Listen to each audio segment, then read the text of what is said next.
El Consejo Electoral realizó el sorteo del orden de aparición de los presidenciables en el debate de este domingo en 2 grupos de 8 candidatos y los temas que tratarán.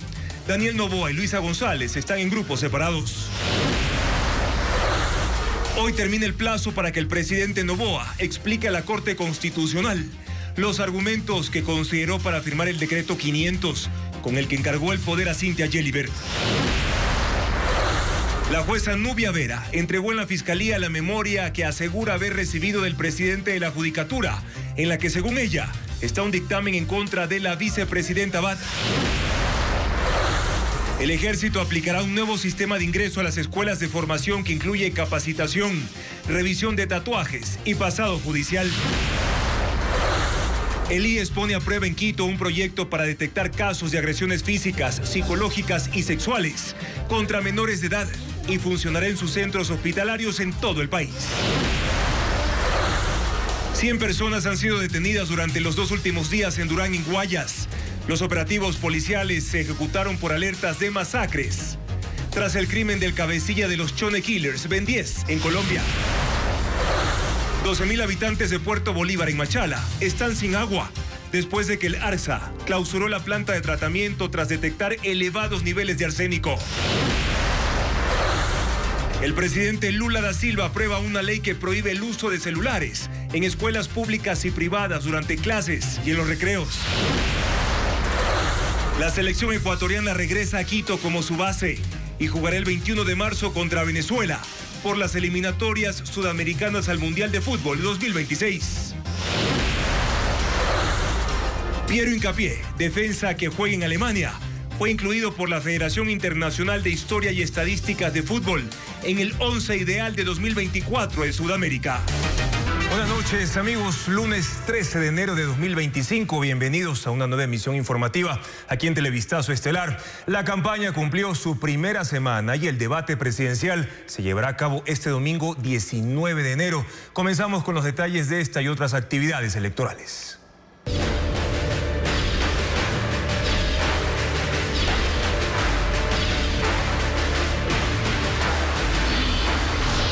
Elecciones 2025. El Consejo Nacional Electoral dividió a los 16 candidatos en 2 grupos, sorteó su ubicación y el orden de intervención en el debate presidencial del próximo domingo. Patricio Díaz informa que también se definió los postulantes que van a interactuar en una de las fases del programa. Los 2 candidatos que figuran con mayor intención de voto no coincidirán en el debate presidencial del domingo. Daniel Noboa irá en el primer grupo y Luisa González en el segundo. El Consejo Electoral hizo el sorteo de los 2 grupos de 8 candidatos para las 2 franjas horarias definidas. En la primera, de 7 de la noche a 8:30, intervendrá primero Henry Cucalón. Y en su grupo están Jimmy Jairala, Francesco Tabacchi, Jorge Escala, Henry Kronfle, Luis Felipe Tillería, Juan Iván Cueva. El último en intervenir será el actual presidente Daniel Noboa. En la segunda franja, de 8:35 a 10 de la noche, el primero en participar será Enrique Gómez de Suma. Y en su grupo están Luisa González, Carlos Rabascal, Andrea González, Pedro Granja, Iván Saquicela, Leonidas Isa. El último en intervenir será Víctor Arauz. Cada uno tendrá 1 minuto 30 para responder a 3 preguntas sobre los ejes definidos por el Comité de Debates, que son seguridad y prevención del crimen, eficiencia del Estado y servicios públicos, y crecimiento económico y generación de empleo. Los miembros del comité aclararon que cada eje incluye otras temáticas. Entre los servicios más demandados y de alto interés ciudadano están la educación, la seguridad social, la salud, la vialidad, las telecomunicaciones, la provisión permanente de energía eléctrica, una preocupación muy latente en los ecuatorianos. Después de cada respuesta, los candidatos serán interpelados por 2 de sus adversarios. El CNE hizo hoy el primer sorteo. En seguridad, por ejemplo, a Daniel Noboa le interpelará Francesco Tabacchi. En el mismo tema, Pedro Granja cuestionará a Luisa González. El día del debate se sorteará el otro interpelante. El debate durará 1 hora y media por cada grupo. Con la ausencia de la candidata del oficialismo y del compañero de fórmula de Sociedad Patriótica, se desarrolló el debate de aspirantes a la vicepresidencia de la República. En este ejercicio, que se extendió por más de 3 horas, las propuestas disruptivas escasearon, así como las cifras que avalen la aplicabilidad de las propuestas que se expusieron en el evento. Informa Lenín Artieda. El ejercicio fue inédito. Quienes aspiran a la vicepresidencia de la República en un ejercicio colectivo de exposición de propuestas era una cosa nueva. Pero allí comenzaban y terminaban las novedades. Lo que se llamó debate empezó poco después de las 7:30 de la noche. A los candidatos se los dividió en 2 bloques de 7. Primero se presentó un video en el que contaban quiénes eran, luego la intervención para decir cuál es el rol que van a ocupar. Allí hubo un poco de todo. Se dijo que les han prometido que no las van a desterrar, que incluso hay acuerdos firmados estableciendo roles. No vaya a ser que después los quieran hacer de lado. Incluso Verónica Silva del Partido Socialista planteó la propuesta de llevar la vicepresidencia a la provincia de Chimborazo para desde allí reactivar a la Sierra Centro. Aunque faltaron 2 candidatos, la oficialista y el de Sociedad Patriótica, solo se reclamó la primera ausencia. Se dijo que era un desaire. Se lamentó que no la hubieran autorizado a participar. Luego se habló de seguridad. Luisa Cuello, de Democracia Sí, contó que 4 integrantes de su familia habían sufrido horas antes un atentado en el anillo vial de Quevedo, mientras Blanca Sacancela, del movimiento Creo, contaba que aplicarían la pena de muerte para los jueces que estén coludidos con los delincuentes. Luego corrigió y dijo que pena de muerte no, que solo cadena perpetua. En ese eje, como en los demás, no hubo propuestas disruptivas. Se habló de manos duras, de jueces sin rostro, de fortalecer el tejido social, de reformar el rol de las Fuerzas Armadas. Llamó la atención, sin embargo, la propuesta de retomar el visado para visitantes de países con serios problemas de crimen organizado. Luego se abordaría como tema el desarrollo productivo y entonces que si se reestructura la deuda externa, que si se reducirán impuestos, que sí al extractivismo responsable, que se tiene que mirar al campo y claro, también cobrar a los evasores. Por fuera del libreto, la propuesta de hacer del primer sábado de cada mes un día libre de impuestos. También el planteamiento de replicar el modelo de ajuste del presidente argentino Javier Milei. Las cifras fueron escasas. Hubo propuestas de colocar $2.000 millones en créditos para sectores populares y 4.000 millones más para obra pública, pero no se dijo de dónde saldría el dinero. Se habló de crear 350.000 empleos, pero no se especificó el cómo. Cada grupo de candidatas y candidato tuvo 1 hora con 40 minutos. El total del debate fue de 3 horas con 20 y en la mitad un temblor que no estaba en el libreto. También por fuera de la transmisión hubo diálogos con los medios para detallar ofrecimientos textualmente bautizados como Mi Primera Chamba, el programa Mi Ñaño, el Plan Escudo o la limpieza del país de delincuentes y dictadorzuelos. Los candidatos presidenciales enfocan sus esfuerzos para conseguir votos de comerciantes en barrios o sectores populares a escala nacional. Diego Cuenca describe las actividades de campaña que realizaron el fin de semana. El fin de semana, los candidatos buscaron votos en las calles, como el presidenciable Jorge Escala del Movimiento Unidad Popular, que recorrió barrios en los cantones Milagro, El Triunfo y Durán en Guayas. Lo hizo en un vehículo acompañado de simpatizantes y dirigentes sindicalistas, pero también se bajó para conversar con emprendedores y dueños de las tiendas. Una vez más, su discurso se concentró en los derechos de los trabajadores. Vamos a garantizarle el empleo juvenil. Aquí está. El candidato Juan Iván Cueva del Movimiento Amigo recorrió el sur de Quito para dar a conocer su proyecto de gobierno a los comerciantes minoristas y otros emprendedores de esa localidad de Pichincha.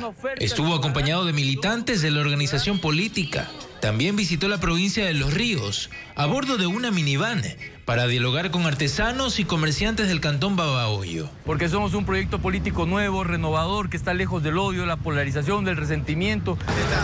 Iván Saquicela, candidato del Movimiento Democracia Sí, recorrió el centro de Machala en la provincia de El Oro. El aspirante, junto con candidatos a asambleístas y simpatizantes, expusieron las propuestas de su organización política. Ante los comerciantes de la bahía, Saquicela también estuvo en Quevedo, en la provincia de Los Ríos, donde protagonizó una caminata. En Quito, el candidato Enrique Gómez del Movimiento Suma recorrió el mercado Santa Clara donde visitó a cada comerciante para dar a conocer su plan de trabajo. Estamos planteando la forma en la que queremos cambiar el país. Así se mueven los candidatos en el 9º día de la campaña electoral, previo a las elecciones del 9 de febrero. La Corte Constitucional acorta los plazos y analiza dar prioridad a la revisión del decreto 500 con el que Daniel Noboa hizo campaña electoral alegando fuerza mayor y encargó la presidencia a Cynthia Gelibert, informa Jacqueline Rodas.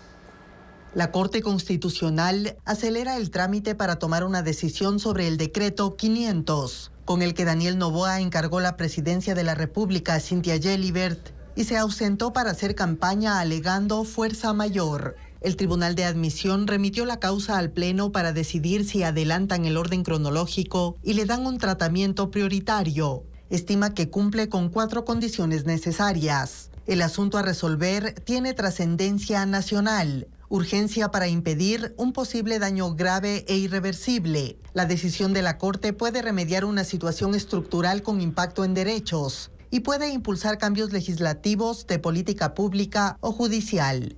El presidente Noboa y la Procuraduría fueron notificados el viernes. Según la ley, tienen 15 días para responder, pero el tribunal decidió acortar ese plazo y le dio 3 días. Es decir, que el primer mandatario debe contestar hoy. También dispone que Noboa entregue la documentación que dio origen al decreto 500. Ese decreto fue derogado este domingo, cuando el presidente decidió dejar la campaña electoral y retomar sus funciones horas antes de concluir la ausencia temporal que él mismo determinó en el documento. Sin embargo, esto no impide que la Corte siga con el trámite. La ley le faculta pronunciarse sobre normas derogadas cuando haya el riesgo de que sean aplicadas en el futuro.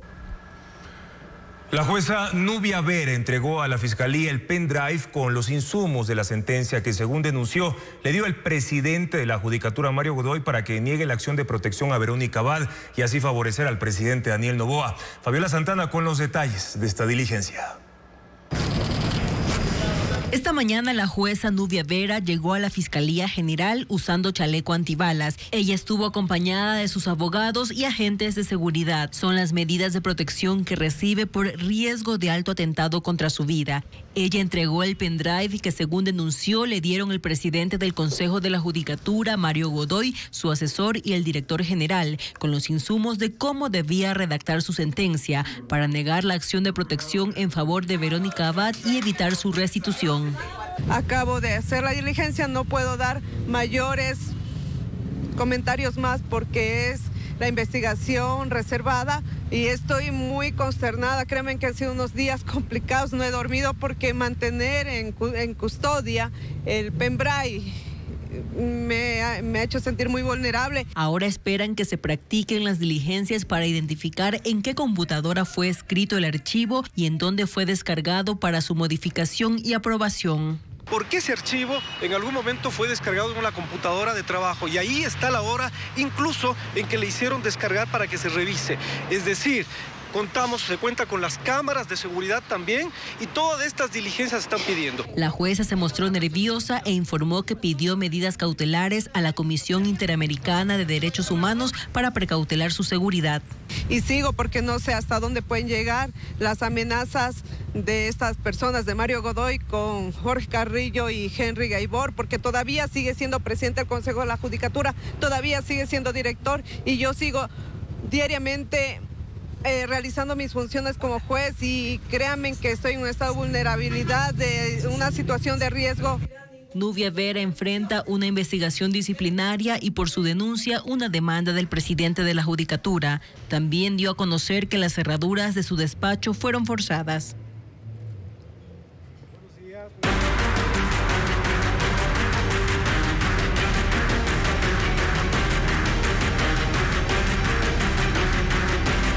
Inseguridad, el lado débil del poder. 100 personas fueron detenidas durante los 2 últimos días en Durán, el cantón más peligroso del país. Los operativos se ejecutaron luego de que trabajos de inteligencia alertaron de masacres luego del crimen de Ben 10 en Colombia. Merlin Ochoa informa que todos los retenidos fueron liberados. Según trabajos de inteligencia policial, la muerte de Ben 10 en Colombia el 28 de diciembre desencadenó una ola de violencia entre las bandas de los Chone Killers y Latin King este fin de semana en Durán, el cantón más peligroso del país. Los agentes determinaron que se iban a dar masacres en al menos 4 sectores donde operan las dos organizaciones. El comandante Roberto Santamaría indicó que el viernes fueron asesinados los 2 sucesores de Ben 10, con lo que inició la guerra. En 3 días hubo 12 muertes violentas. Agregó además que la información de inteligencia permitió frustrar la planificación de masacres, pues en esos lugares se realizaron operativos amparados en el toque de queda. Desde las 12 de la noche del sábado hasta las 4 de la madrugada del domingo, capturaron a 43 personas por incumplir la medida. Según el jefe del distrito Durán, estarían vinculadas a las bandas mencionadas. Hicimos un barrido total de donde ellos utilizan centros para guarida, puntos de reunión, donde se organizan, donde planifican sus atentados, y es por eso que los comenzamos a detener.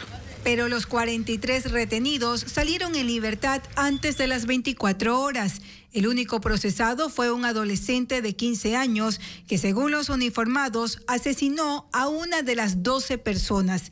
A él lo encontraron con el teléfono en donde, según la policía, hay mensajes de cómo se organizó el crimen. La herramienta que el Estado ecuatoriano pone para mitigar el riesgo de muertes aquí, en el lugar más violento del Ecuador, es un estado de excepción. Y el estado de excepción viene acompañado de la limitación de un derecho humano, que es el libre tránsito. En este caso, desde las 22 horas hasta las 5 horas está prohibido circular en el cantón. Incumplen, obviamente, porque su dinámica es nocturna. Incumplen esto, pero ahí hay una orden de una autoridad competente y, de acuerdo al COIP, esto es sancionado de 1 a 3 años. Ahí viene la pena. Eso es lo que queremos de los organismos de justicia. Esta madrugada, en el marco del toque de queda, se realizó otro operativo en los mismos sectores donde se iban a dar las masacres. Se capturaron a 57 personas más por incumplir el toque de queda. Todas fueron trasladadas a la Fiscalía a la espera de la audiencia de formulación de cargos que se realizará a las 8 de la noche de hoy. Y los hechos de violencia son una constante en el cantón Durán y afectan también a quienes son o han sido parte del municipio de esa localidad. El último de los sucesos fue el asesinato del esposo de la alcaldesa, la exalcaldesa de ese cantón, Alexandra Arce. Hablar del municipio de Durán, de sus funcionarios o de su historia es tener que mencionar una serie de hechos relacionados o bien a la violencia o bien a la corrupción.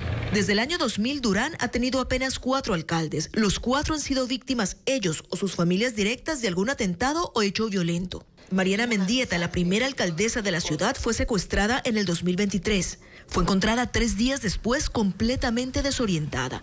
Unos días más tarde, su casa fue baleada por desconocidos. Dale una buena agua. Unas semanas después, su hijo, Dalton Narváez, quien también fue alcalde de Durán, sufrió un atentado en el que murió su guardaespaldas. Narváez resultó ileso. El gobierno nacional. Luis Chonillo, el alcalde actual, también fue víctima de un violento atentado al día siguiente de su posesión. Sobrevivió, pero 3 personas de su equipo fueron asesinadas. Y el hecho más reciente es el del asesinato del esposo de Alexandra Arce, también exalcaldesa de Durán. La víctima, Marcelo Molina, llegaba a su casa cuando fue acribillado. Esos son los hechos de violencia, pero también están los que vinculan a los funcionarios con acusaciones de corrupción. Mariana Mendieta, quien fue alcaldesa 2 veces, no terminó su segundo periodo, porque fue investigada por peculado y se emitió contra ella una orden de prisión.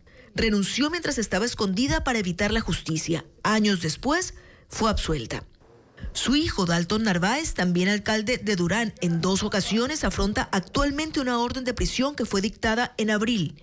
En un examen de Contraloría se detectaron irregularidades en algunos contratos de agua potable y de consultorías. La justicia ordenó su captura. Él huyó, pero la semana pasada fue capturado en Colombia y traído de vuelta al país.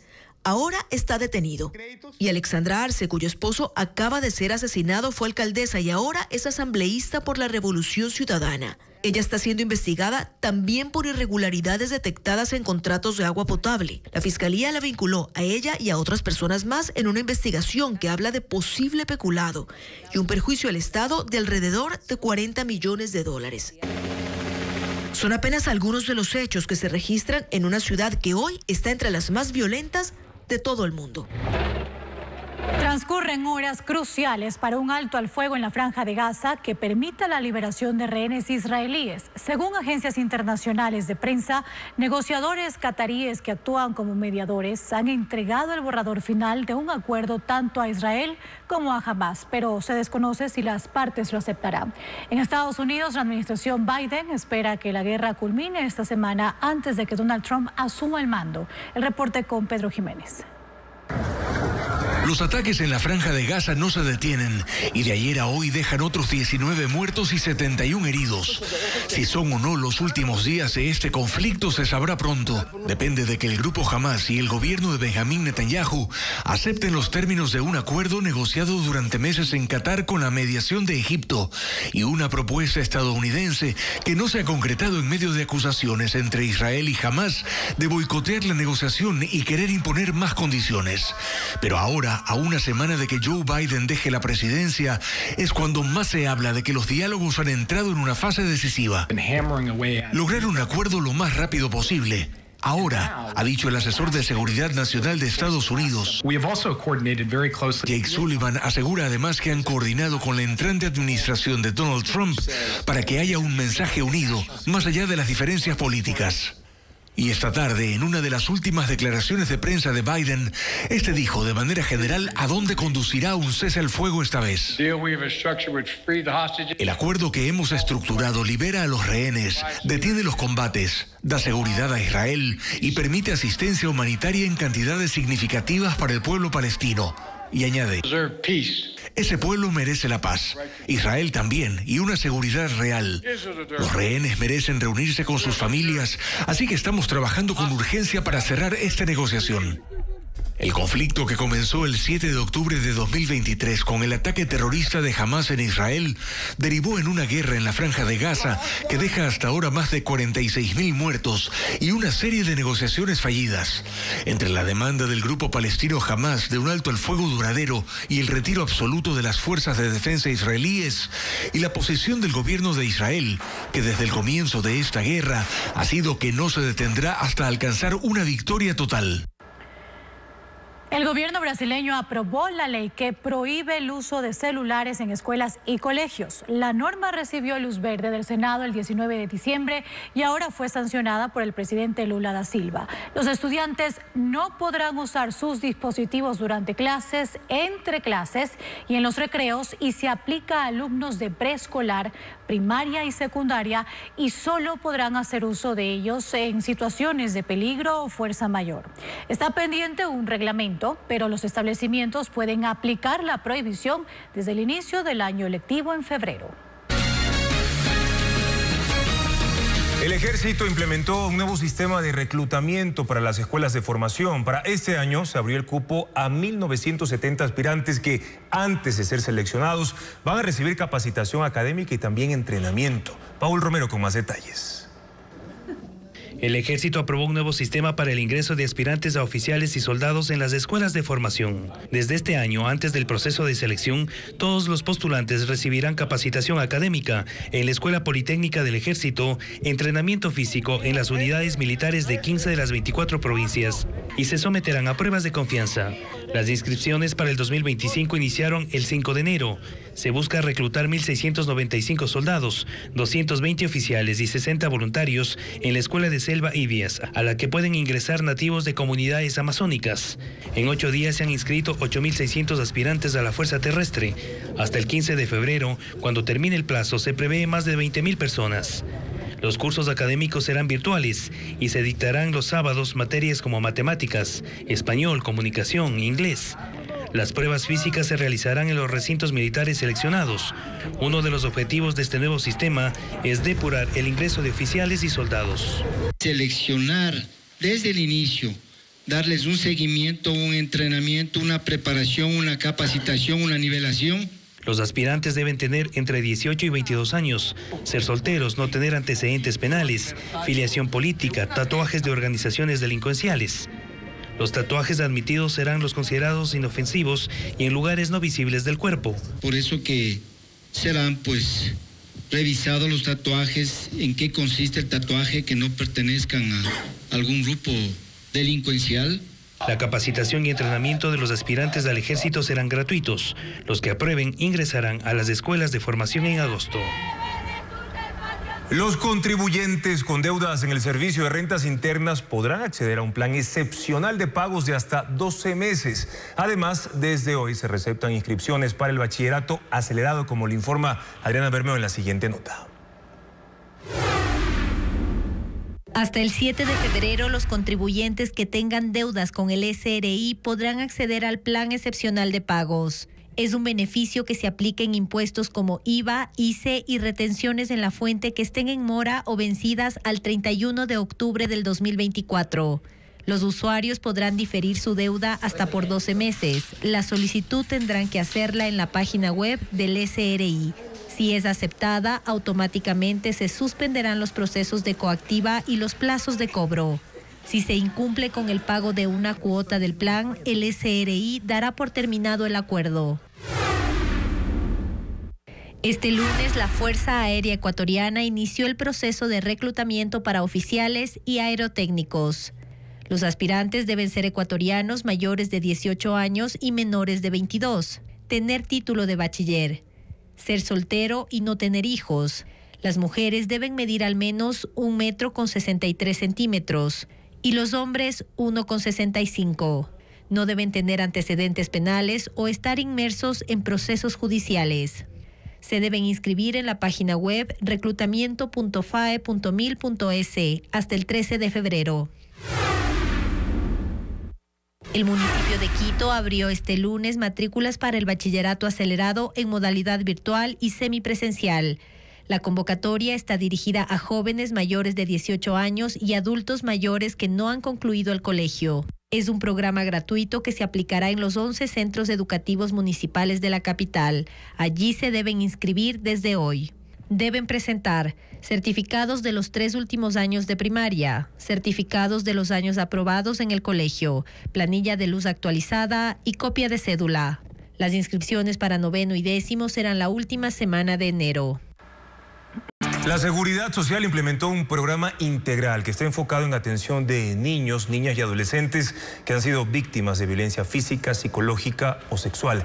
Carla Delgado informa que el plan brinda un acompañamiento con personal capacitado y también sensibilizado. Enterarse de que su hijo de 7 años estaba siendo abusado fue devastador para Marlene. Aunque había notado ciertos cambios en su comportamiento, fue su pediatra quien encendió las alertas. El impacto fue doble porque también supo quién lo estaba haciendo. Me enteré de un caso de abuso dentro de mi círculo familiar cuando mi hijo tenía 7 años. Fue horrible, me tuvieron que sacar. A mi hijo obviamente no teníamos que darle esa impresión de que algo grave estaba sucediendo. El abusador no amenazaba a su hijo. Según ella, se había ganado su confianza. Se ganan el cariño de los niños, de una u otra forma, sea por medio de juguetes, dulces y demás. Mi hijo quería mucho a esta persona. Y bueno, ya cuando él se comenzó a dar cuenta, porque dentro de terapia le dijeron que eso no estaba bien, sí fue un shock muy duro, cambió completamente su comportamiento. Marlene y su hijo son parte del programa Código 5 del IES, que atiende a niños y adolescentes víctimas de violencia física, psicológica o sexual. Lamentablemente los pacientes llegan por otras patologías y durante nuestro interrogatorio encontramos este tipo de problemas. ¿Quiénes te protegen? El programa ofrece acompañamiento integral a la víctima y a su entorno. Psicólogos, ginecólogos, pediatras y trabajadores sociales hacen parte del equipo.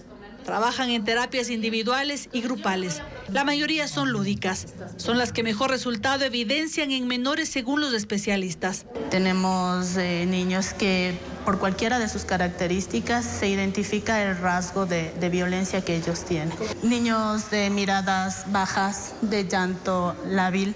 El programa da asesoramiento legal. Hasta la fecha han presentado 358 denuncias en la Fiscalía por abusos. El Código 5 está funcionando en el Centro de Especialidades de la Mariscal en Quito. Está previsto que este programa se extienda al resto de casas de salud de la Seguridad Social en el país. El sismo de magnitud 5.7 ocurrido anoche se sintió en varios cantones del país. El temblor provocó el colapso de una pared en el Guabo, provincia del Oro, como lo informa Luis Alfredo Zúñiga. El sismo tomó desprevenidos a los ecuatorianos a las 9:20 de la noche de este domingo. Como pudieron, buscaron ponerse a buen recaudo. Así se vio en videos publicados en redes sociales. Fue un temblor de magnitud 5.7 en la escala de Richter, con epicentro a 4.63 kilómetros de Durán y una profundidad de 84 kilómetros. La Secretaría Nacional de Riesgos informó que se sintió en 121 cantones de 15 provincias, con intensidad moderada y leve. Autoridades municipales de Guayaquil revisaron infraestructuras como edificios, túneles y puentes, y no hubo novedades. La única afectación reportada se dio en el Guabo, provincia del Oro, donde la pared de una vivienda de construcción mixta colapsó y una persona resultó herida. El sismo también tomó por sorpresa a los asistentes al debate vicepresidencial que se desarrolló en Guayaquil. El movimiento se dio mientras las candidatas que participaron en la primera ronda daban declaraciones a la prensa. Un equipo de paramédicos atendía un accidente de tránsito en Cuenca al momento del movimiento. El Instituto Geofísico informó que el temblor no fue provocado por efectos del clima, sino por el movimiento de la placa tectónica de Nazca por debajo de la placa continental, lo que genera ondas sísmicas. Aunque hubo reportes de 2 remesones, no fueron 2 temblores, sino un solo evento. Es del mismo sismo, solamente que en el primer caso registramos las ondas P, que son unas ondas más rápidas, las ondas, y después, unos segundos más tarde, llegan las ondas S, que son unas ondas más lentas. Y ese tipo de movimientos suelen ser normales en la región, según el geofísico.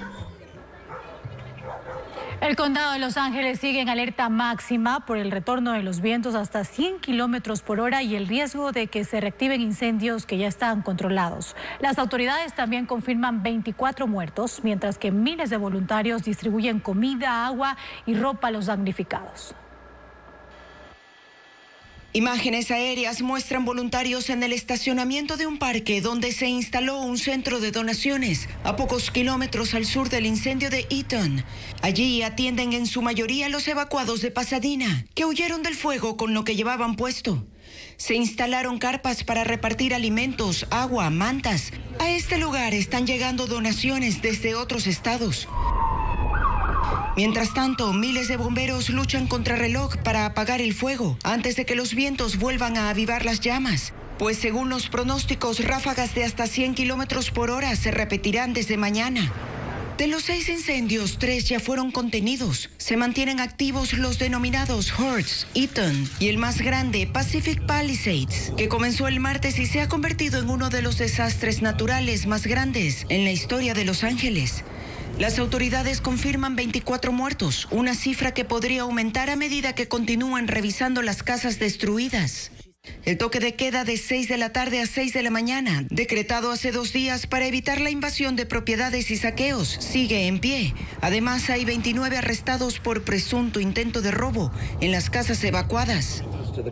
El gobernador de California, Gavin Newsom, dijo que 53 equipos de inspectores revisan las estructuras dañadas y documentarán cada caso para que los propietarios gestionen el seguro y la reconstrucción de sus viviendas. Luego de eso, iniciará la tarea de retirar los escombros.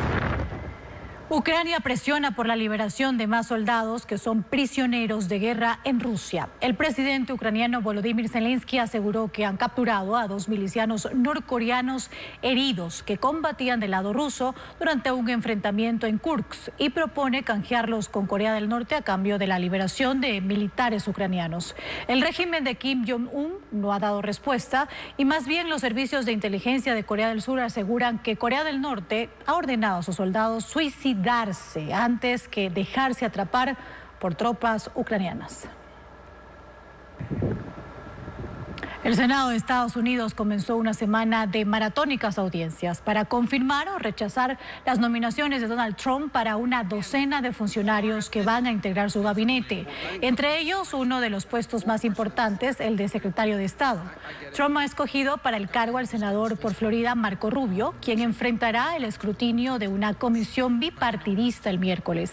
Dada la mayoría republicana en el Senado, se espera que Rubio sea aprobado y posesionado la próxima semana, luego de que Trump asuma la presidencia el 20 de enero. Será el primer secretario de Estado de ascendencia hispana, con una reconocida y crítica posición respecto a las dictaduras de Venezuela y Cuba. El fiscal general de Venezuela, Tarek William Saab, ha pedido a Interpol una orden de difusión roja para capturar al opositor Leopoldo López por apoyar los llamados a una intervención militar extranjera para derrocar a Nicolás Maduro. Saab lo anunció esta mañana en una declaración de prensa. Venezuela lo acusa por instigar acciones armadas contra la República, traición a la patria y conspiración. López salió de Venezuela en 2019 y se exilió en Madrid, luego de haber estado detenido 5 años entre la cárcel de Ramo Verde y un tiempo de prisión domiciliaria. Los presos políticos. El movimiento estudiantil universitario de Venezuela declara que la posesión de Nicolás Maduro es ilegítima. 6 centros superiores de estudios se unen a la comunidad que reconoce a Edmundo González como presidente electo. Así también la oposición llama a socavar las bases que mantienen a la dictadura de Maduro. Todos sus mandatos. La juramentación de Nicolás Maduro ha provocado más reacciones de rechazo dentro de Venezuela. El movimiento estudiantil de una serie de universidades públicas y privadas se ha unido en un llamado a desconocer la dictadura. Argumentan que fue un acto ilegítimo porque el Consejo Electoral no cumplió con presentar las actas de resultados. Fijaron su posición en un comunicado emitido de manera conjunta en el fin de semana diciendo: ante la comunidad de estudiantes, el país y la comunidad internacional, rechazamos y desconocemos la juramentación ilegítima perpetrada por el gobierno de Nicolás Maduro el día 10 de enero de 2025. Defendemos y representamos la voluntad del pueblo, la cual se manifestó el pasado 28 de julio y eligió a Edmundo González Urrutia como su representante. Se autocorona dictador. Edmundo González sigue en el exterior después de su exilio en España y de la gira internacional que realizó la semana pasada. Y la líder opositora María Corina Machado declaró que Nicolás Maduro consolidó un golpe de Estado. Aún así, han iniciado una nueva etapa de resistencia y el asambleísta opositor Juan Pablo Guanipa habla de seguir 3 pasos para lograr el cambio político: presión interna, presión internacional y socavación de las bases que todavía sostienen al gorila dictador, dijo en redes sociales. Maduro se escuda en Fuerzas Armadas, ha condecorado a algunas figuras sometidas a sanciones de Estados Unidos, por ejemplo, y por ahora la cúpula militar le ha prometido lealtad. Comienza el mayor peregrinaje del mundo que reúne a 450 millones de devotos en India. En esta ceremonia los fieles se sumergen en aguas de ríos considerados sagrados para lavar sus pecados y librarse del ciclo de reencarnaciones. Las imágenes con Ileana Suárez. Devotos de la religión hindú han dado inicio a un festival que se celebra cada 12 años. Se trata del Maha Kumbh Mela, o el Gran Festival de la Jarra, en el que millones de personas, tanto locales como turistas, se bañan en ríos sagrados para un ritual de purificación. Se sumergen con la creencia de que esto los limpia de los pecados y los libera del moksha, un ciclo de constantes reencarnaciones, y libera el espíritu. El gobierno indio gestionó un gran dispositivo de seguridad con agentes que controlan el avance de las multitudes hacia las regiones de los rituales. En la ciudad de Prayagraj se celebra el evento más grande donde confluyen los ríos Ganges, Yamuna y el Sarasvati. Le sigue en Haridwar, a orillas del río Ganges, en la ciudad Ujjain, a orillas del río Shipra, y Nashik, en las orillas del río Godavar. Además del baño, se realizan meditaciones masivas, así como conferencias, encuentros de gurús y líderes espirituales. El festival tiene una duración de 45 días y se espera que acudan 450 millones de personas. Actividades de teatro y conciertos destacan entre los eventos que pueden disfrutar esta semana ya en Quito, Guayaquil y Cuenca. Tenemos las fechas y los lugares donde se llevarán a cabo.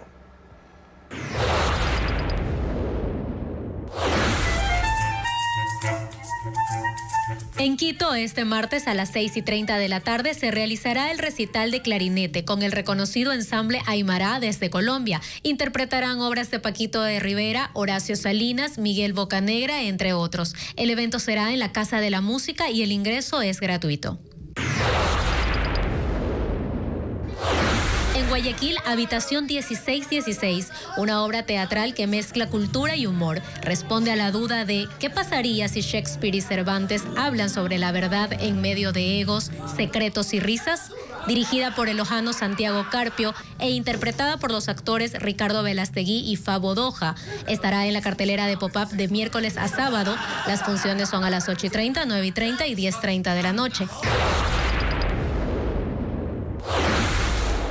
La Universidad de Cuenca, junto al percusionista y compositor colombiano Joan Infante y destacados estudiantes de la carrera de música, presentan el concierto Percusión Cuenca 2025, que promete cautivar al público con su repertorio contemporáneo. Será este jueves 16 de enero a las 19 horas. La entrada es libre. Y vamos a revisar ahora la información meteorológica para este martes 14 de enero. En la región amazónica se pronostica una temperatura máxima de 32 grados centígrados con una mínima de 22 grados y también con un índice de radiación ultravioleta entre 6 y 10, considerados alto y muy alto. Ahora vamos a revisar cuál es el pronóstico del INAMI para la Sierra Ecuatoriana. En esa región se alerta una temperatura máxima de 18 grados centígrados, pero con una mínima de 4 grados, bastante frío. Sin embargo, también se proyecta una radiación ultravioleta máxima de 11, que significa extremadamente alto. Mientras en el territorio de la costa se espera una temperatura entre 33 y 23 grados centígrados con una radiación de nivel 8 considerada muy alta. Ahora el INAMI alerta que hasta este miércoles 15 de enero aumentarán las temperaturas diurnas y también la radiación en la Amazonía, en el sur de la costa y en el norte centro de la sierra. Vamos a una nueva pausa aquí en Televistazo Estelar. La seguridad y protección del Palacio de Gobierno alteró la movilidad en el centro histórico de Quito. La Casa Militar incrementó el control durante el actual gobierno, pero ¿cómo incide esto en el casco colonial de la capital? Paul Romero con el informe. El atractivo turístico de la Plaza de la Independencia, el Palacio de Carondelet, la Catedral Metropolitana, el Palacio Arzobispal, algunas de las joyas de la arquitectura colonial de Quito, desluce con las vallas metálicas colocadas en las principales calles de acceso a la Casa Presidencial. El libre tránsito por la García Moreno, Espejo y Chile, que rodean la sede de gobierno, está restringido. Los militares de la Casa Presidencial aducen que así debe ser por el alto riesgo que corre el presidente y su familia. Se ha vuelto cotidiano ver patrullas de militares armados caminando por los pasillos de Carondelet, en las inmediaciones de la Plaza de la Independencia y otros sitios del centro histórico. Observan a vendedores ambulantes, turistas, habitantes del casco colonial que hasta junio de 2023 realizaban sus actividades cotidianas sin incomodidades. Entonces el propio presidente habló de un plan para matarle tras la declaratoria de conflicto armado interno para enfrentar a 22 grupos considerados por su gobierno como terroristas. La información fue publicada por el periodista John Lee Anderson de la revista estadounidense The New Yorker. Noboa le contó que una docena de sicarios había sido interceptada por la fuerza pública cruzando la frontera desde Colombia, enviados por narcotraficantes. No precisó el desenlace. Desde hace 7 meses la protección del presidente y la de su familia se ha reforzado con unidades de élite militar. Cuando los vehículos oficiales llegan o salen del palacio, se cierran las calles y esto cambió no solo el tránsito en el centro histórico de la capital, también la cotidianidad de los turistas y comerciantes, que algunos cerraron sus negocios y otros no saben qué hacer. Hay preocupación en Machala por la calidad del agua potable. La empresa municipal a cargo afirmó que presentará hoy el plan de contingencia para dotar del servicio mientras está clausurada la planta de tratamiento en la que se halló alta contaminación de arsénico. La gerente de Aguas Machala no está de acuerdo con los resultados, como lo informa Luis Alfredo Zúñiga. Este lunes el agua potable en 15 barrios de la parroquia Puerto Bolívar en Machala solo llegó por tanqueros. Ocurrió debido a la clausura temporal de la planta de tratamiento de agua potable González Rubio, que abastecía a estos 15 sectores con 12.000 habitantes. El cierre lo hizo la Agencia de Regulación, Control y Vigilancia Sanitaria ARCSA, asegurando que detectó elevados niveles de arsénico en el agua, que exceden los permitidos, y representa un riesgo para quienes la consumen. Cuenta con una contaminación por metales pesados, en este caso arsénico, en más de un 200% sobre los niveles permitidos. La ARCSA dio 24 horas a la empresa municipal Aguas Machala para que presente un plan de contingencia que garantice la dotación del servicio con líquido de calidad mientras siga cerrada la planta. El organismo informó a Televistazo que no llegó dicho documento hasta las 4:30 de la tarde de este lunes, hora en la que según el ente se cumplía el plazo. El agua salía amarilla y decían que estaba en tratamiento. Pero la gerente de Aguas Machala no está de acuerdo. Ella afirmó a este noticiero que ARCSA no fijó hora y que sí iban a entregar el plan antes de que termine la jornada de este lunes.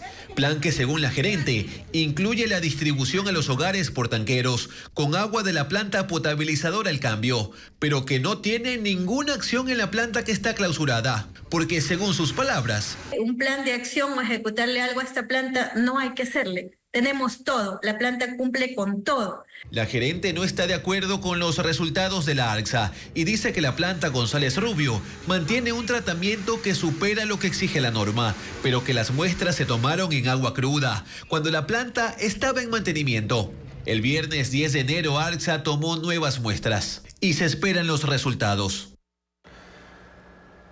Para el próximo 30 de enero a las 8:30 de la noche, el fiscal Cristian Fares solicitó al jefe de criminalística de la zona 8 que se cumpla la reconstrucción de los hechos por el caso de desaparición forzada de los 4 menores de las Malvinas, Josué, Ismael, Nehemías y Steven. La diligencia arrancará en la avenida 25 de Julio y Ernesto Albán, lugar donde fueron aprehendidos los menores por una patrulla militar integrada por 16 uniformados. Luego las autoridades se dirigirán hacia la parroquia Taura del cantón Naranjal en Guayas. También se contempla la presencia de los padres de los 4 menores de edad y testigos de los 16 procesados.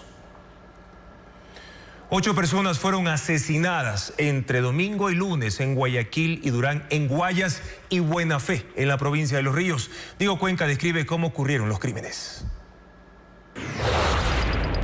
Era la 1 de la tarde cuando un joven de 25 años fue asesinado a tiros al pie de un local comercial en el sector de la Primavera 2, en el cantón Durán. Tras el crimen, la policía realizó 16 allanamientos en busca del sicario.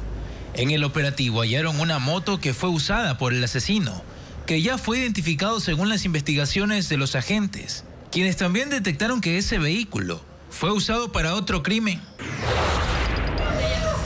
Eran las 11 de la noche del domingo cuando un grupo de personas se reunía en una de las esquinas de la cooperativa 13 de febrero, en la Floresta 2, en el sur de Guayaquil.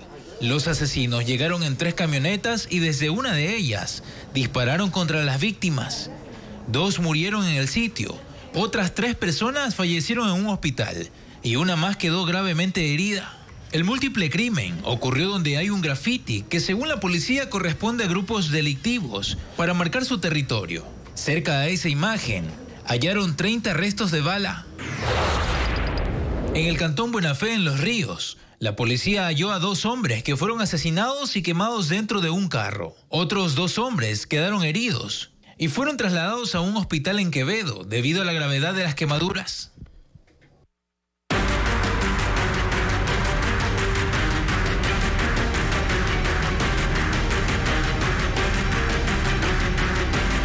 Inseguridad, el lado débil del poder. Desde hace 3 días está cerrado el hospital Oramas González de Durán.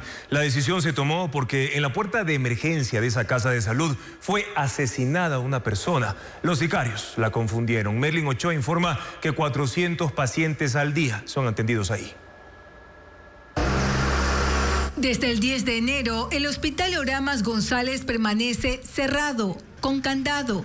La decisión se tomó luego de que la noche del viernes fue asesinado Víctor Carey, de 31 años, junto a la puerta principal. El hombre acudió con su esposa, que estaba delicada de salud. Solo ella ingresó al área de emergencia. Pero horas antes, según la policía, a ese mismo hospital había sido trasladado un hombre baleado que, según los agentes, pertenece a los Chone Killers. A los pocos minutos llegaron 2 hombres en una moto de la banda contraria, los Latin King, y asesinaron a Víctor Caray, quien no tiene antecedentes penales y, según las investigaciones policiales, fue confundido por los criminales. Los trabajadores no han podido ingresar al hospital y dicen que tampoco han recibido algún documento que establezca las disposiciones de la autoridad de salud. Los empleados del centro de salud indican que un promedio de 400 pacientes acuden al día. 100 de ellos son atendidos en el área de emergencia, que funcionaba a las 24 horas. Ahí se brindaba atención a embarazadas, niños y personas con enfermedades catastróficas. Los usuarios que llegaron en la mañana tuvieron que irse sin ser atendidos. Yo vine porque mi mamá es diabética e hipertensa y ella tuvo que esperar un mes por esa consulta y ahora volver a sacarse. Claro, por call center nos dan otro mes más. El Hospital Oramas González queda en la cooperativa que lleva su mismo nombre. Según trabajos de inteligencia, ahí opera el grupo Latin King. El asesinato del alcalde de Arenillas, Eber Ponce, llevó al presidente Noboa a retomar sus funciones antes de lo previsto. Sin embargo, en su visita de esta mañana a la provincia del Oro, no hubo anuncios contundentes sobre seguridad, solo un acto de entrega de equipo al ejército. Fabricio Lapo nos cuenta más. Aunque el asesinato del alcalde de Arenillas, Eber Ponce, llevó al presidente Daniel Noboa a retomar sus funciones antes de lo previsto y hacer a un lado 5 horas de campaña, su visita a El Oro esta mañana no incluyó anuncios contundentes sobre un plan de seguridad. La agenda se limitó a un acto simbólico de entrega de equipos a las Fuerzas Armadas. El evento realizado en el Fuerte Militar Chacras en Machala duró apenas 30 minutos. Durante ese tiempo, Noboa, junto al ministro de Defensa, Giancarlo Lofredo, entregó 325 chalecos y cascos. El mandatario ofreció un discurso de 2 minutos con 35 segundos, en el que se limitó a resumir operativos pasados contra la delincuencia organizada y el narcotráfico. También estuvo presente Víctor Hugo Zárate, comandante general de policía, quien, al ser consultado sobre los avances en la investigación del asesinato del alcalde Eber Ponce, indicó que manejan varias hipótesis, aunque estas no pueden ser reveladas por ser de carácter reservado. Extraoficialmente se conoció que Ponce habría sido víctima de extorsión durante el último mes. Mientras tanto, la Asociación de Municipalidades de El Oro advirtió sobre el temor entre los 13 alcaldes en funciones, que además incrementó después de que anoche el alcalde de Huaquillas alertó sobre una llamada en la que le exigían dinero a cambio de una supuesta seguridad. Aproximadamente son 4 compañeros que no cuentan con custodia. Tenemos compañeros alcaldes y alcaldesas también que le han mermado las custodias. Y Dios mediante, pues se pueda también tener en cuenta este procedimiento para que se pueda restablecer la seguridad de los compañeros. A las 3 de la tarde el presidente Noboa se trasladó al Cantón Pasaje, donde se reunió con representantes de juntas de agua y riego, además del alcalde de la localidad, Giovanni Coronel. El evento no contó con la asistencia de otros alcaldes y tampoco se abordaron temas relacionados con la seguridad de su gobierno. Daniel Salcedo, sentenciado en el caso Metástasis, se rehusó a salir de su celda para que lo trasladen a la Corte Nacional y que ofrezca disculpas públicas el pasado viernes. Jacqueline Rodas con los detalles de lo ocurrido. El pasado jueves, Daniel Salcedo se negó a salir de su celda en la cárcel La Roca de Guayaquil para ser trasladado a Quito y cumplir con las disculpas públicas como sentenciado del caso Metástasis. Fue el único de los 11 condenados que no estuvo en la audiencia. Las Fuerzas Armadas, el Cuerpo de Seguridad y Vigilancia Penitenciaria, la policía y el SNAI movilizaron a su personal y montaron el operativo, pero Salcedo desobedeció la disposición del juez. Su abogado envió un escrito alegando que el centro suspendió los traslados por el asesinato de alias Gordo Mendoza, mano derecha del prófugo Fito, cabecilla de los choneros, hecho que ocurrió un día antes. Sin embargo, la directora de la cárcel La Roca lo desmintió. Envió al juez toda la documentación del operativo y el parte de traslado donde Daniel Salcedo escribió: por seguridad, ya que mi abogado no me ha informado nada de nada. Hubo un muerto y no confío en nadie. Puso su nombre y número de cédula. Hasta el momento, el juez Manuel Cabrera no ha informado si fijará nueva fecha para una audiencia de disculpas públicas solo para Salcedo. Él fue condenado a 40 meses de prisión por delincuencia organizada en el caso Metástasis, pero no le urge cumplir con las demás medidas ordenadas en el fallo porque no es su única sentencia. Tiene otras por fraude procesal, lavado de activos y peculado, la más alta de 13 años de cárcel. Daniel Noboa viajará a la toma de posesión de Donald Trump como presidente de Estados Unidos para fortalecer las relaciones. Ecuador ha acudido a ese país para enfrentar la crisis de inseguridad y es su principal socio comercial. Más detalles en el siguiente informe. Daniel Noboa estará en la toma de poder de Donald Trump este lunes 20 de enero en Washington, D.C. El 6 de noviembre de 2024, en su cuenta de X, lo felicitó por ganar las elecciones. Le dijo que el futuro parece prometedor para el continente. Ecuador es uno de los principales socios de Estados Unidos en Latinoamérica. Desde Lenín Moreno y más en el gobierno de Guillermo Lasso y Daniel Noboa, las relaciones se han enfocado en la cooperación en seguridad, la lucha contra los grupos dedicados al narcotráfico y contra la corrupción. En julio de 2023, los Estados Unidos y Ecuador acordaron una estrategia para fortalecer la colaboración en seguridad. Este convenio, firmado por Luis Lara, ministro de Defensa de Lasso, contempló 4 ejes y Estados Unidos se comprometió en colaborar con más de 3.000 millones de dólares. Los ejes fueron modernización de las aeronaves, infraestructura y equipos de las Fuerzas Armadas, implementación de ciberseguridad para mejorar los sistemas de inteligencia y contrainteligencia, coordinación para enfrentar las consecuencias del fenómeno del Niño e impulsar programas para la sostenibilidad del medio ambiente y lucha contra la minería ilegal. Este acuerdo se debe ejecutar hasta el 2030. El último convenio firmado entre ambos países fue en septiembre de 2024 por 25 millones de dólares. En él se acordó proporcionar asistencia técnica y fortalecer las capacidades y equipamiento en beneficio de las instituciones de seguridad y justicia. Noboa también ratificó mediante decretos 164 y 165 los acuerdos para cooperación militar y marítima. Gracias a ese acuerdo, desde diciembre de 2024, las tripulaciones de Estados Unidos pueden ingresar a Galápagos para abastecerse y coordinar operaciones de bloqueo de lanchas y aeronaves que transportan narcóticos por el Pacífico, pesca ilegal, tráfico de armas, entre otros delitos. Según el Ministerio de Relaciones Exteriores, existe interés por avanzar en la negociación de nuevos acuerdos comerciales, ampliar las exportaciones y estimular la inversión extranjera. El presidente Noboa deberá viajar a la toma de mando de Trump después del debate presidencial que está previsto que termine a las 22 horas del domingo 19 de enero.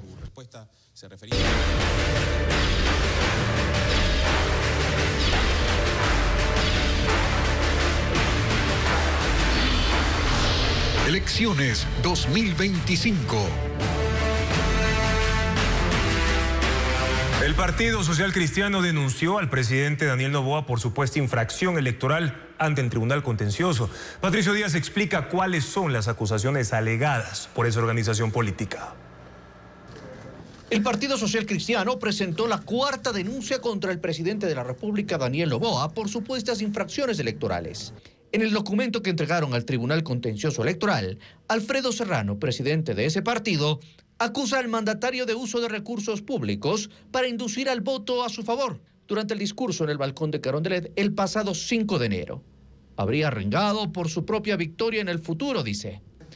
Para el Partido Social Cristiano esto implica incumplir la prohibición de que un servidor público haga proselitismo y apunta al posible uso de recursos públicos durante ese acto. En su denuncia, agrega los eventos en los que el presidente participó en los últimos días, en recorridos de avance o inicio de obras. Noboa cayó en infracciones electorales según los socialcristianos y estas se sancionan con multa, destitución o suspensión de los derechos de participación de 2 a 4 años. Esta es la 4ª denuncia que hay contra el presidente. Una, de Luis Felipe Tillería, quedó archivada. Otra, de la Organización de Movimientos Independientes por el voto nulo, tiene que ser aclarada según los jueces. Y la tercera, del candidato presidencial de Unidad Popular Jorge Escala, es similar a la presentada hoy por Alfredo Serrano. En el oficialismo niegan las acusaciones al presidente. No hubo, según dicen, un llamado a votar en Carondelet y tampoco uso de recursos públicos en los eventos en los que ha participado. Como gobierno, como bancada ADN, como Acción Democrática Nacionalista 7, pues estamos actuando en legalidad. Estaremos esperando que el TCE notifique y en el momento en que así sea, como Acción Democrática Nacional y también, como usted señala, el equipo legal del presidente de la República dará la respuesta según el organismo electoral así lo solicite. El Tribunal Contencioso Electoral deberá decidir en los próximos días si admite a trámite estas denuncias. El fin de semana los candidatos recorrieron el país haciendo campaña y movieron sus redes sociales en busca de votos. Esto publicaron como parte de su estrategia electoral. Veamos. Se acerca la fecha del debate entre los candidatos a la presidencia y ellos empiezan a tratar ya el tema en redes sociales. Juan Iván Cueva, por ejemplo, bromea con una foto del ex candidato Bolívar Armijos y dice que él sí está preparado. participantes. Francesco Tabacchi, mientras tanto, involucra a la gente en el tema. Él tendrá que hacer una pregunta a Daniel Noboa durante el debate, así que le da a sus seguidores el poder de elegir qué preguntar. ¿Qué quieren que le pregunte? No solo eso, también les pide que decidan cómo debe ir vestido. Sin chaleco, en camisa, con las mangas remangadas. Todo eso es mío. Todo eso es mío. Caerle bien a los votantes es menester y los candidatos lo saben. Jimmy Jairal estuvo acompañado de su esposa durante los recorridos del fin de semana. Bromearon juntos y lo subieron a redes. ¿Quién paga aquí? ¿Quién ganó? Ella. Está dura, pues, hermano. De este verde está hecha esta pepa. ¡Esa! También Andrea González hace bromas en las que desliza alguna verdad. Que los políticos en campaña les dan besos, les dan la mano, pero una vez que llegan al poder les dan. Yo sí dijo que me gobierne. Leonidas Issa bromea con el éxito que tiene entre sus seguidoras. Un besito de Isa.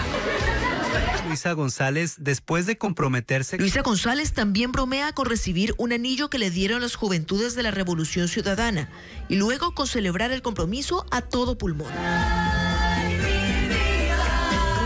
Ay, me tienes en embelezo, ya falta. Las redes de Daniel Noboa se movieron sin pausa durante el fin de semana. En la red X estaban las publicaciones más serias, las del presidente. Y nos fuimos hasta abajo. En Instagram y TikTok, en cambio, están las publicaciones del candidato, en las que bailó, mostró sus tatuajes, hizo bromas, hizo deporte y destacó lo que considera su mayor glow up, siempre al ritmo del reggaetón.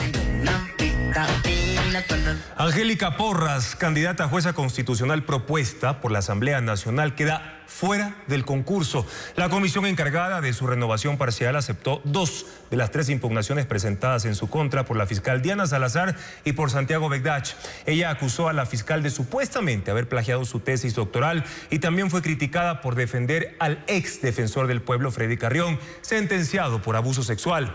La comisión rechazó las impugnaciones a Pamela Aguirre Castro y Claudia Salgado, que siguen en el proceso.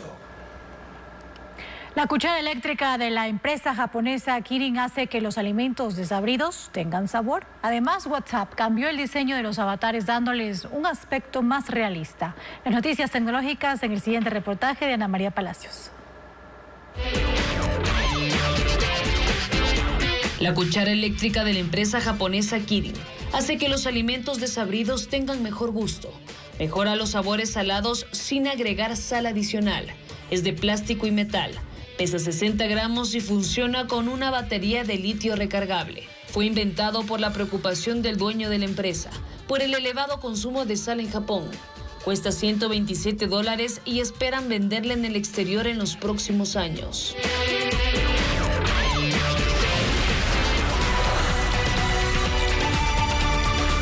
WhatsApp cambió el diseño de los avatares, dándoles un aspecto más realista, mejorándolos para que no parezcan caricaturas. Ahora ofrece más opciones de estilo y nuevos peinados. Para crearlo tiene que ingresar a la aplicación y seleccionar ajustes e ingresar en avatar. Ya está disponible en la versión iOS y Android. 8.000 feligreses participaron en el pase del Divino Niño Migrante en Cuenca, una emotiva procesión que recuerda a los azuayos que partieron al extranjero. Bueno, y la tradición unió a familias y amigos en una jornada de fe que culminó con una misa en la Catedral de la Inmaculada. 8.000 feligreses se unieron en el centro de Cuenca para celebrar el pase del Divino Niño Migrante. Una procesión que transforma la nostalgia por los azuayos que partieron al exterior en una muestra de fe y esperanza. Esta tradición, iniciada en 2010 por la cuencana Rosa Puya, con apenas 1.000 participantes, ha crecido significativamente con los familiares y amigos de migrantes ecuatorianos que se unen para pedir por su bienestar. Abuelos y nietos, principalmente de zonas rurales como El Valle y Sitcay, iniciaron el recorrido desde la calle Manuel Vega. Sí, para mis tíos, toda mi familia que está allá en los Estados Unidos, para que el niñito migrante siempre les colme de muchas bendiciones. 5 carros alegóricos, personajes representando a la Sagrada Familia y ángeles, junto a 300 estudiantes de 7 colegios, dieron vida a la procesión.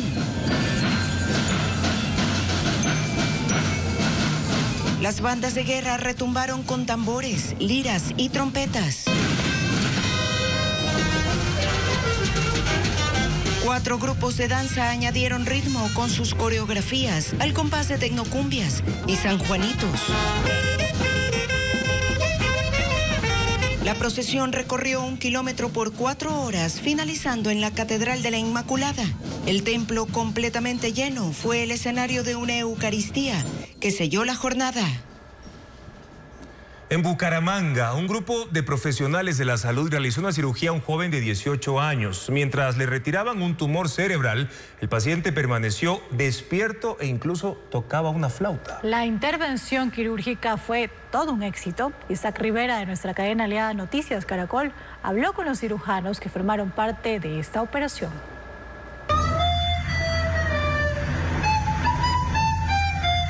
Fueron 5 horas de intervención en donde el paciente estaba no solo tocando la flauta, sino hablando y leyendo mientras un grupo de profesionales de la salud lo operaban de un tumor cerebral.